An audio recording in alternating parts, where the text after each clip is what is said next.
Well, I think we've probably got everyone who's likely to show up is here. If I miss, if you notice somebody appearing in a, just let me know if you hear something I'm not aware of, but I think I'm probably here, so that's great. So what I'm going to do is just pop across to my screen to keep me focused on what I'm up to, and hopefully,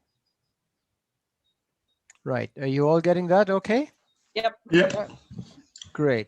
So oh yeah, this was like, okay, so here we are, the part 2 of this training extravaganza.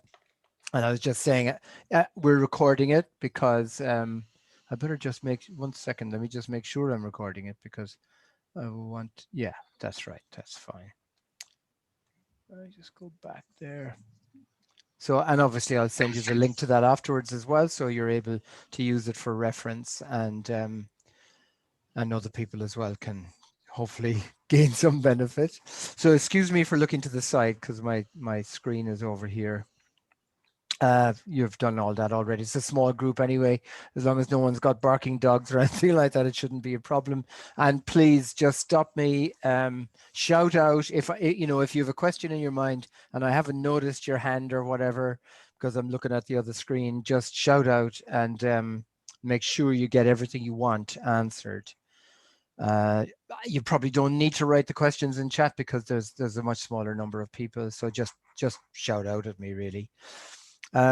Just emphasizing again, I am not an official HG trainer. I'm actually not even registered with the Human Givers Institute now, but as I point out always, in line with the CPD requirements of the HGI, all the stuff in blue is directly related to all this stuff to do with Pragmatic Tracker, and I just always make that point.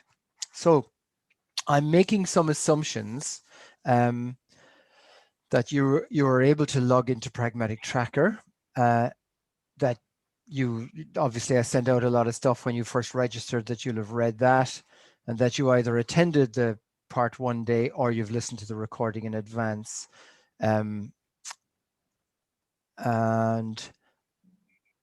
that you know about the client consent stuff, and you've some familiarity with measures.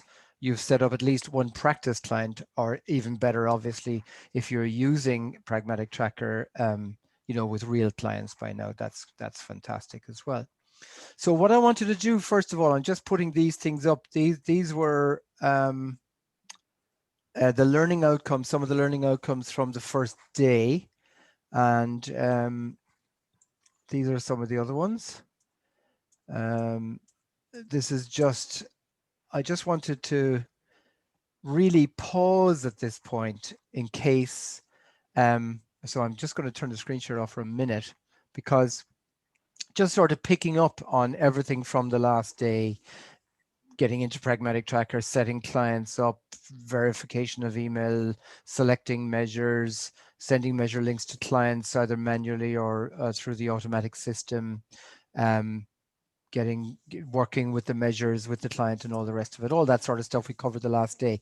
I just wanted to take a moment to see if there are any issues, philosophical or practical or anything at all that you want me to address before we sort of move on from there. So I'll just stop and see who has anything to say or comment or ask.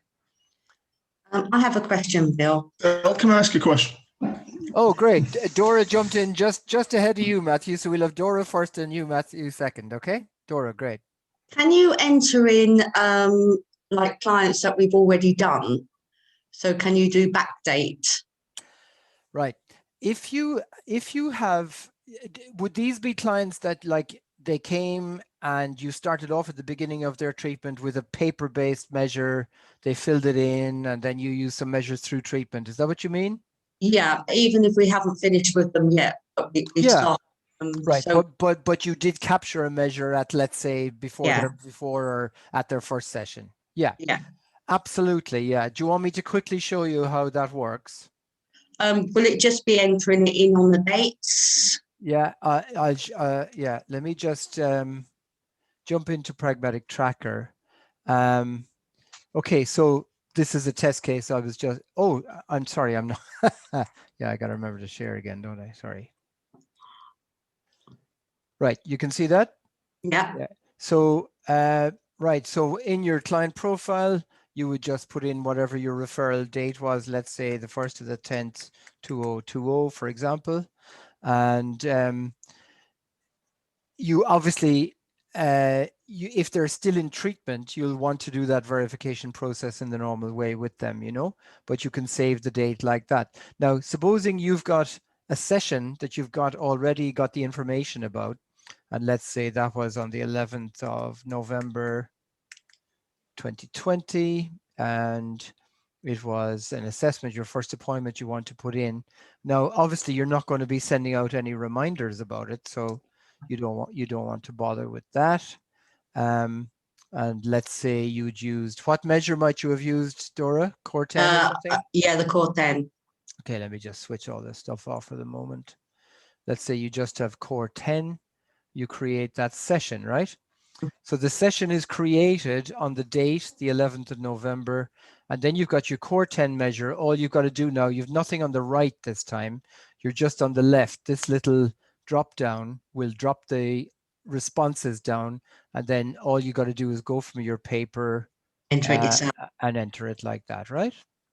Yeah. And obviously, if you want to, if you have any notes that you wanted to capture. Oops, you're just telling me that I missed something. Here we go. If you had any notes you wanted to capture, related to that, you can pop them in here. No problem, and just save. And then if it's somebody you maybe has 1 or 2 sessions, you add them like that, and then you just continue then when you catch up to date with where you want to be to carry on from there. Yeah. Is that okay? Yeah, that's great. Thank you. Great. Okay, Matthew. Okay, this I know you said there's no stupid question, but this might be, so apologies in advance. The last couple of weeks I've been using Pragmatic Tracker and really trying to get my head around it, and it's brilliant. Okay. What I've not fully grasped yet is the order of things when you're setting it up. So say somebody emails you, they want to set up a session, they're interested, and you put the details in, and you've got to get the verification email. Yes. But you've also got to click the consent to clinical. That's right. Use. Yeah. But so I haven't got my head around yet how you get the order of everything right. Okay. Fine. Well, I'll try and answer it as best I can. So what I do, right? I'm not doing a lot of clinical practice at the moment, but when I last was, you contact me as a client by phone or email. I write back to you, and we agree that we're going to have an initial appointment, maybe on the phone, for example. I write back to you, and dear Matthew, blah blah, and I have some standard documentation that I send out, right? So where I am, how to get to me, cancellation policy, cost, etc., etc., and information about the fact that we use an online system, blah blah, and permissions. And I think you got some template documentation from me originally about client consent and all the rest of it. So I attach all of that. And then now what I know lots of people are doing is they're saying, please just reply to this, just your reply to this email will be your consent for all of this to sort of be okay, right? Yeah. So that way you're getting the permission to enter them into Pragmatic Tracker. Once you've got that email back from them, and you can explain in the email, you need to verify their email address and all the rest of it. I do think it's actually far easier to do that verification in many ways if you're in direct contact with the client, because while they're actually on the phone or on a Zoom or whatever, if you're having a 5-minute intro Zoom conversation with them, for example, you can just say, I'm just banging you out an email and an SMS text, if you're using SMS, to verify your stuff, and that way that begins your process. So you have a little preliminary process before, if you like, if they contacted you by email, fair enough. If they contacted you by phone, I would say get their email address and you send them that preamble, your normal stuff about, your terms of engagement. I think I sent you some stuff originally, didn't I? Some template documents about what I used to do. Yes, but I've made the mistake of not using. I've missed that consent form, so I need to go back and find that Right. and Yeah. get using that. So Go back and have a that's look at the mistake. original stuff. Yeah, that's right. Yeah. I was wondering though. I don't know if this is a bit cheeky, but what about the idea of when you send out that verification email, it has like the consent process the in it? consent questions on it, just like the outcome measures that we send out, that one question at a time. And I wonder if that's if you'd like that job. Yes. Well, funnily enough, that very process is in development at the moment. So Wow. it's a bit of a catch-22. It's a good idea. It is a good idea, yeah. And it's basically in effect like a referral form. So we're just in the process of developing this. It's a few months away yet, but the thing is that in order to put somebody into Pragmatic Tracker, you need their permission to put them into Pragmatic Tracker, right? You need to explain some documentation to explain about, how outcome measures are used, and, their anonymized data may be used in research and service development purposes, blah, blah, blah, right? Now, to get permission to be put into a system, you can't use that same system to get permission to be put in there, right? So it's a bit of a catch-22. That's why you need this preamble at the moment through an email communication with your client, right? But there's an organization we're starting to work with, Salford University, and they have a link for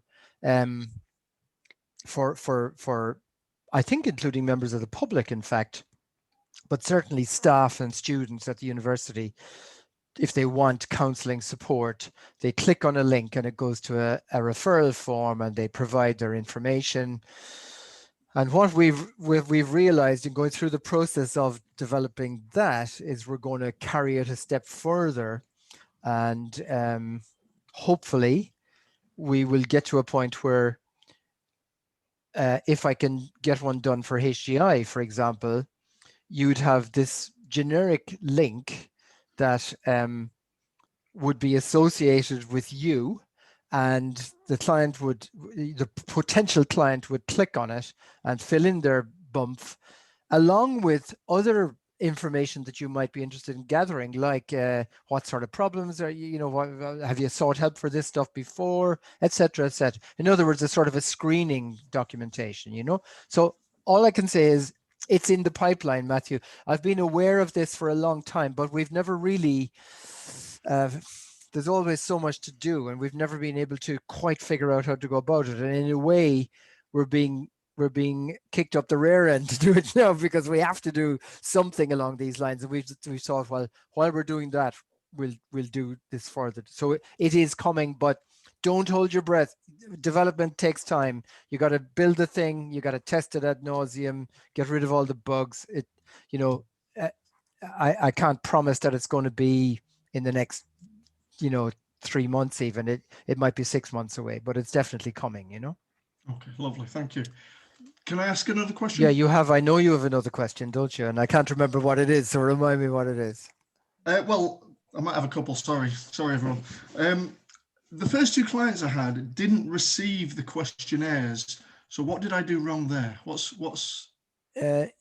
first of all, I would never make the assumption that you did anything wrong. I thought I do. Did you, what I think, this is another part of the preamble with clients. It's very important to ask them to, when they get the verification message, to white label that email address, right? In other words, if they just add it into their contacts, that will mean it won't go to spam or junk or trash even. Now, what I'm finding increasingly, for no particular reason that I can even understand, my account runs through Gmail, and I'm getting messages going into trash, and there's no apparent reason why they should, So if a client didn't receive it, I would always have them make sure they've checked spam, junk, trash. Now, having said that, there will be, I think it's only about 2%, 3% of cases, there will be people who, no matter what you do, those messages are not getting through. And it's nothing to do with us. It's nothing to do with Pragmatic Tracker. It's to do with the big bad world of the internet and the fact that there's such an overwhelming amount of rubbish coming through on emails that the filtering systems that they're all putting in place, all the different email systems are putting in place, are becoming more and more sensitive. So they will, for example, if there's a link to a measure to be filled in, they'll pick up, there's a link that might be something dangerous, you know? And sometimes they actually delete without even getting as far as delivery to spam or anything, you know? But that is something, and that is actually why we introduced the SMS idea, because obviously an SMS is pretty much 100% guaranteed to be delivered. Obviously, there's a bit of cost involved, 3p a text, and that's why we ask people to do the honesty box thing, you know, if they want to use that. I would say the judicious use of SMS in those very rare cases that are not getting the emails. I think, though, with the majority of clients, you'll find if you ask them to check their spam, check their junk, check their trash, they will more than likely find the email in there. And then they need to make sure they get it into their inbox. The best way to do that then is to make a contact of that email address in their system, whatever they're using. And that will tell their system that's a safe email to come from, you know? I thought Catherine? something useful that you had in the system was that you could see when the measures were last sent. So if you look at the measures for your client in the last session, it says when it last sent the link to the clients to fill in. So you can tell them when it should have expected to hit their email box. That's right. Where does it say that? Sorry, where does it say that? Okay. Andrew? Catherine, I know you're jumping in as well. Just one sec. Sorry, Catherine. Get back over here. Right. So we're in there. We had that session. Sorry. Right. So if I go send, now if I click send manually, the same thing happens as when it's done automatically, right? So if I click send, include the measures, okay, there we go. Last sent 1050 there, right? Yeah. And equally well, when a client fills in a measure, by the way, I just show you, like, you know, once an item is filled in, it's date and time stamped, you see? Yeah. Over there, you can see under there. Yeah. Catherine. If you keep that page. Sorry. Oops, okay. I find I have 2 clients to whom they never receive the request for feedback. So I do what you suggest on there, and I highlight the link. You know, you hit send, then you highlight the link, and then you hit and then you copy, and then you cancel. Always cancel, because I've forgotten to do that sometimes. And then put it in an email and say, please, could you fill this in? And then they get it. Exactly. But others just get it, but others don't. So that's how I send those. I mean, that is a really good way to get around. If you're just stuck and you want to be guaranteed delivery, you can see I've taken that link, I've just copied it in there, and there, that's the link to the questionnaire, you see. So just going back to that point again, if I want 100% guaranteed that they'll get it in a personal email from me, for example, I can go send, copy, and as Catherine rightly says, don't click OK, because that'll just send it out. Cancel, and then I've got that link to copy. I can paste it in, you know, I can put that wherever I want. I paste it into an email. You can paste it into an email. The other then interesting, please, I noticed you haven't been able to. Yeah, that's right. And then they do it. For a lot of clients, also, if you're in WhatsApp contact with them, by any chance, you can pop it in. If you use WhatsApp desktop, I use that a lot. So you've got the WhatsApp on your actual computer, and then you can paste it into a message through WhatsApp to the client, you know. So you've got a whole variety of ways of dealing with that. So can you just drop down that ORS on that sheet you was just on? I just want to see what it consisted of.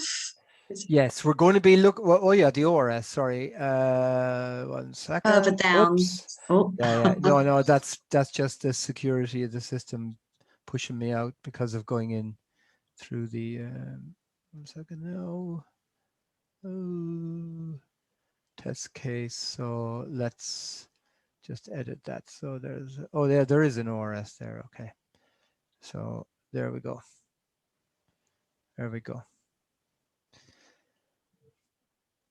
Yeah, I didn't recognize that form. So all right. So the ORS, yeah, we talked about that the last day a bit. It's a measure I'm very fond of. It's a very brief measure. Have any of you used it with clients? Yeah.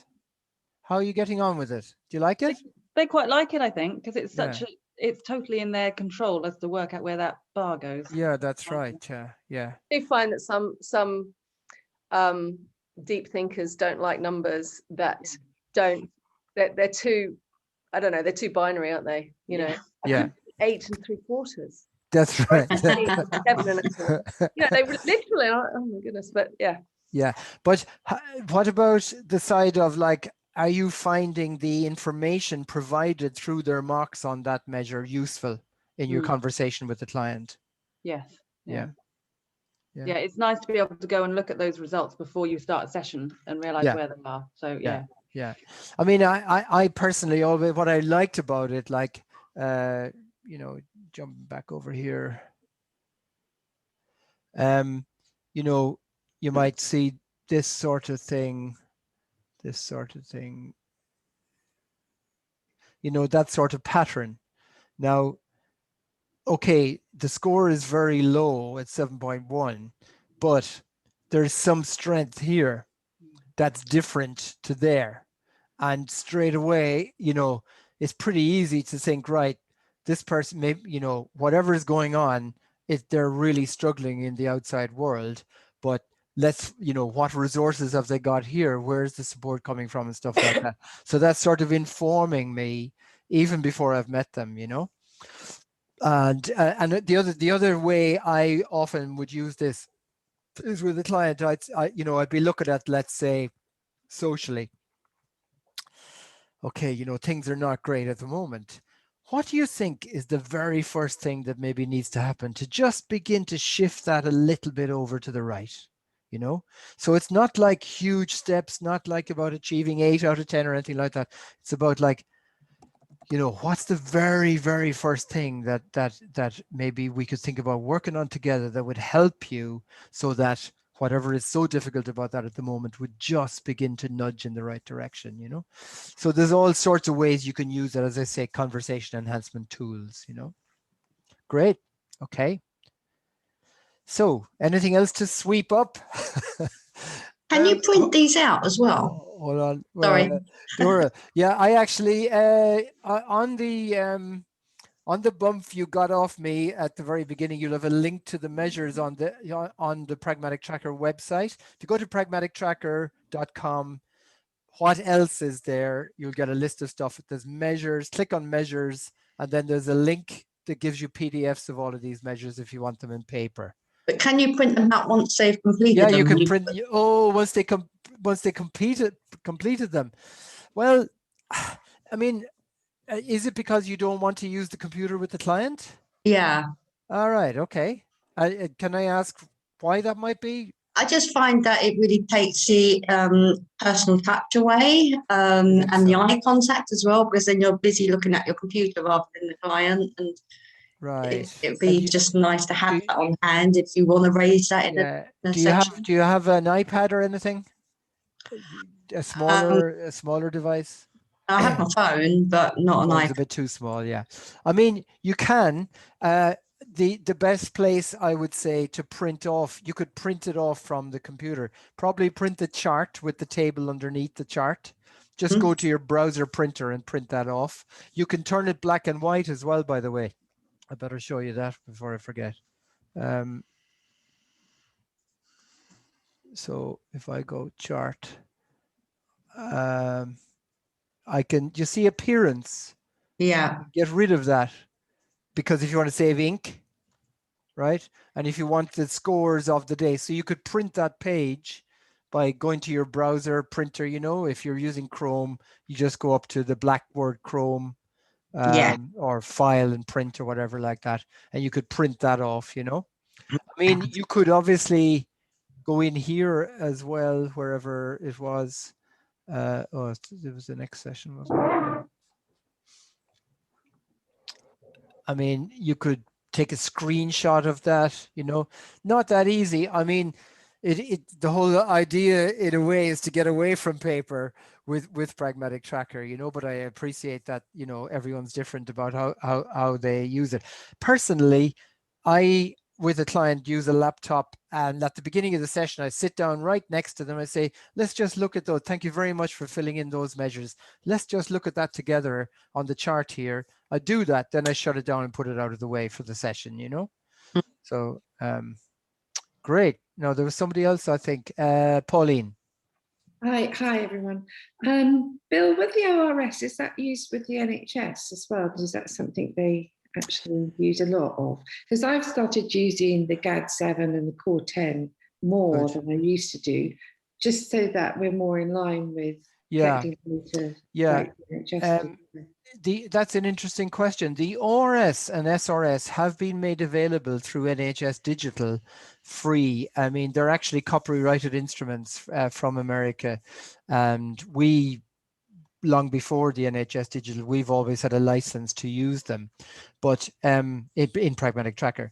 But now they're available through NHS Digital. However, the biggest delivery of service in the UK at primary care level, like people who go to the GP or want to self-refer, is through the Improving Access to Psychological Therapies program, IAPT, and IAPT use GAD7 and PHQ-9 as their baseline sort of measures, you know. So that's why I was talking about that in one of the more recent sessions there. GAD7 and PHQ-9 is what they use. So you may find various services use ORS as well, but it's not really, that wouldn't be widespread knowledge that's available, particularly about that, you know.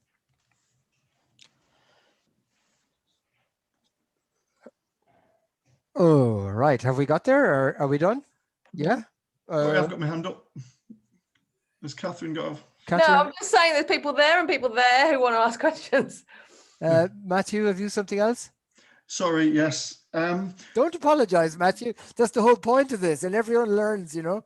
It's fine. Well, I feel like you've got things you want to tell us, and I'm just holding everyone up. But it's fine. It's fine. It is very important that you get your questions answered. That's what this is all about. Okay, thank you. All right. On the session type, does it matter what we click? Is there a difference between, you know, the screening, assessment, therapy, reviews? Does it actually matter? Is there then a different pathway? You know, if you click on assessment rather than therapy, right? Does it? What difference does it That's make? a very good question. And in terms of any aspect of the behavior of Pragmatic Tracker, it doesn't change anything. What it is very important for, though, is when you come to report on anonymized data later on, you want to be able to identify which was a first session, if you like, which were interim sessions, and was there a completion session? Did the client get to completion, right? Now, this raises a point, because I don't know about you, but with my clients, I often don't know when the last session is the last session. So they might come along for session for 3, 4, 5, 6, whatever it might be, and I haven't entered that session on the assumption that it's going to be the last session. If you're doing a referred client from PTSD resolution, you will know it's the last session because you're paid to do 6 sessions, and unless you're going to request more sessions, you know it's the completion session. So I would often start a session off and it would be labeled therapy, but actually it turned out to be the completion session because the clients made really good progress. The client and myself together decide we're sort of done for now. You know where I am if you need me, but let's close the show down for now, you know. Now what I do in that case is simply go back into, if I just go over here, you know, that session there is labeled assessment. If I want to change that label, all I've got to do is go back in and change it to completion or whatever it is, you know. So that's it. Now follow-up, of course, equally well would be a follow-up. So this would be, you might say to the client, and it would be great to say to the client, would it be okay with you if I just sent, it's really helpful for me to know that things are holding well for you, going okay. Would it be okay with you for me to send you a follow-up, just as a questionnaire to fill in about a month's time, to just see how things are going? You know, now that's an option you can do. And how you would then do that is you would create a session and you'd call it follow-up, and you'd put in your date, and if you do it in an automatic, you don't have to think about it anymore, and you can track it then in Pragmatic Tracker when they've done it, hopefully, you know. It's always great to get follow-up data. It's always very hard to get. Typically, when clients finish treatment, they don't want to be bothered to be reminded about it.